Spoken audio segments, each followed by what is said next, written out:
안녕하십니까. 최첨단의 성형 지식을 전달하는 저희 첨자입니다. 오늘은 눈 성형 쌍꺼풀 수술도 많이 하지만 트임 수술 굉장히 많이 하죠. 앞트임, 윗트임, 뒤트임, 밑트임, 막 사방트임 다 있죠. 사선트임. 병원마다 이름을 다르게 붙이기 때문에 막뭐 메가트임, 오메가트임, 뭐 사선트임, 뭐 비타민 뭐 난리가 났습니다. 아주 그냥 그 이름 외우기도 힘들어요. 그래서 그냥 적당히 통용되는 이름들로 얘기를 할게요. 우리가 보편적으로 사용할 수 있는 앞트임, 윗트임, 뒤트임, 밑트임 이 정도면 이제 이론의 여지가 없기 때문에 그 트임들이 어떤 수술인지 얘기를 좀 드리도록 하겠습니다. 그러니까 우리가 눈 성형을 하는 이유는 눈이 좀 이뻐 보이고 커 보이게 하는 목적이 제일 커요. 근데 눈 대부분 한국 사람은 작거든요. 저도 작은데 쌍꺼풀을 만들고 눈매 교정을 하면 보통 커집니다. 잘만 하면 말이죠. 그래서 눈동자가 크게 좀 보이고 쌍꺼풀이 좀 어느 정도 아웃라인을 잡아줘서 눈이 크게 보이면 좋겠지만 이 우리나라 사람들 모여도 얼굴이 넓적하지 않습니까? 이 광대뼈도 크고 넓은데 눈이 또 가로가 작으니까 뭔가 이 몽골족의 기상은 있지만 뭔가 답답해. 과장해서 좀 그릴게요. 이런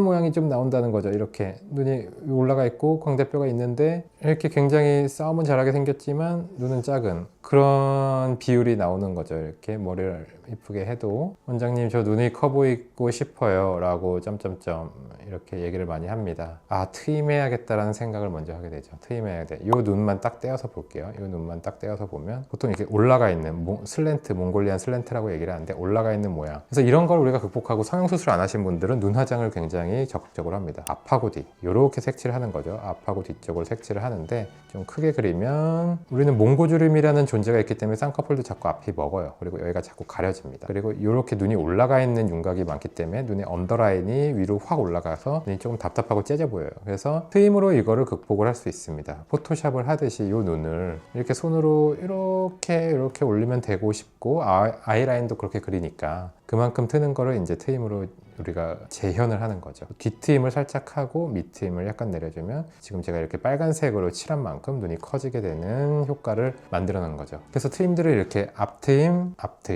윗트임, 뒤트임, 밑트임으로 이렇게 좀 작은 눈일수록 여러 가지 트임을 조금씩 해서 하게 되는데 트임을 할 때 이제 잘못되거나 걱정하는 것들이 되게 많아요. 부작용 같은 것들, 모양적으로 이런 모양이 좀 안 생기면 누구가 트임을 했는데 옆집 순이가 트임을 했는데 굉장히 모양이 이런 모양이 됐던데 나는 좀 안 그렇게 됐으면 좋겠는데 이런 질문 반드시 나옵니다. 가장 이제 걱정하는 게 앞트임 했는데 몰려 보이지 않을까요? 그러면은 낭패죠. 몰려 보이면은 우리가 모 연예인 분들도 있듯이 그런 느낌이 나니까 답답해 보이고 안 이뻐 보이죠. 그래서 그 비율은 제가 이제 설정하고 앞트임은 당연히 맥시멈으로 하면 안 됩니다. 몽고주름을 아예 없애면 안 돼요. 몽고주름을 줄여야 되는 겁니다. 그래서 몽고주름을 줄일 정도로 하고 여기가 이미 좁으신 분들은 트임을 정말 거의 안 하거나 아예 하지 말라고 하거나 그런 식으로 제어를 하는 거죠. 그리고 이제 뒷트임이 제일 문제예요. 뒷트임이 제일 문제인데 왜 그러냐면 뒤밑트임 여러 가지 트임을 했을 때 이거 너무 이상해요. 너무 이상한 모양이 됐어요. 그리고 내가 봐도 정말 이상한데라는 가장 느낌이 심한 경우가 뒤트임을 세게 했을 때입니다. 뒷트임을 세게 했을 때 뒤를 세게 했을 때 어떤 모양이 되냐면 이렇게 모서리가 우리가 생선 꼬리 마냥 이렇게 뾰족해야 되잖아요. 뒤쪽 모양이. 근데 뒷트임을 세게 하면 디귿자가 되기가 쉽습니다. 여기가 디귿자가 찍 벌어지면서 원래 있던 인대 잡아주던 게 파괴가 되면서 이런 식으로 디귿자가 됩니다. 근데 이걸 많은 환자분들이 반대로 얘기하세요. 너무 적게 터서 붙었어요. 이거 확 더 시원하게 터주세요 라고 얘기를 하는데 그게 아닙니다. 너무 많이 터서 모양이 이상해진 거예요.